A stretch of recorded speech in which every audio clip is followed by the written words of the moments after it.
2026 թվականին պետությունը կշարունակի գյուղատնտեսության աջակցության քաղաքականությունը գարնանացանի աշխատանքների ծախսերի 50% սուբսիդավորմամբ։ Ծրագիրը միտված է խթանելու հացահատիկային եւ այլ ռազմավարական մշակաբույսերի արտադրությունը, բարձրացնելու գյուղացիական տնտեսությունների արդյունավետությունն ու ապահովելու պարենային անվտանգությունը։ Փետրվարի 15-ից մեկնարկել է 2026 թվականի գյուղատնտեսական տարվա համար գյուղատնտեսության ոլորտում ապահովագրության պայմանագրերի կնքման գործընթացը։ 2026 թվականի գյուղատնտեսական տարվա համար ապահովագրության ենթակա են ծիրանի, խաղողի, խնձորի, դեղցի, սալորի, սեխի, ձմերուկի, կարտոֆիլի, բալի, կեռասի, ցորենի, գարու, վարսակի ցանքատարածությունները։ Ապահովագրվող ռիսկերն են կարկտահարություն եւ հրդեհ, գարնանային ցրտահարություն, երաշտ։ Ծիրանի, ցորենի, գարու, վարսակի դեպքում կառավարությունը ֆերմերների փոխարեն կվճարի ապահովագրավճարի 40%-ը, իսկ մնացած մշակաբույսերի դեպքում 60%-ը։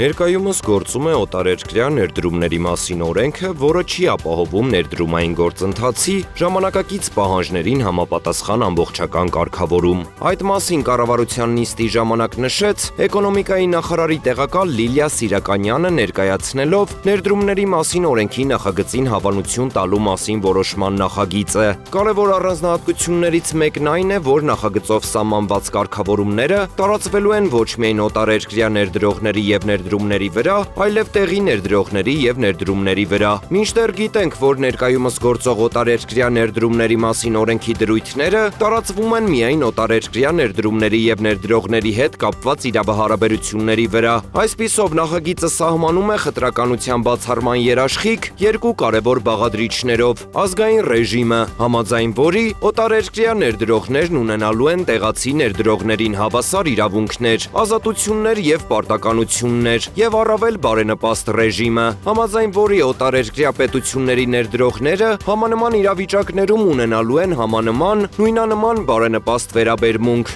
Սա նշանակում է օտար պետության ներդրողը Հայաստանի Հանրապետությունից իրավունք ունի ակնկալելու նույնանման բարենպաստ վերաբերմունք, որը Հայաստանի Հանրապետությունում առկա է այլ օտարերկրյա ներդրողի նկատմամբ։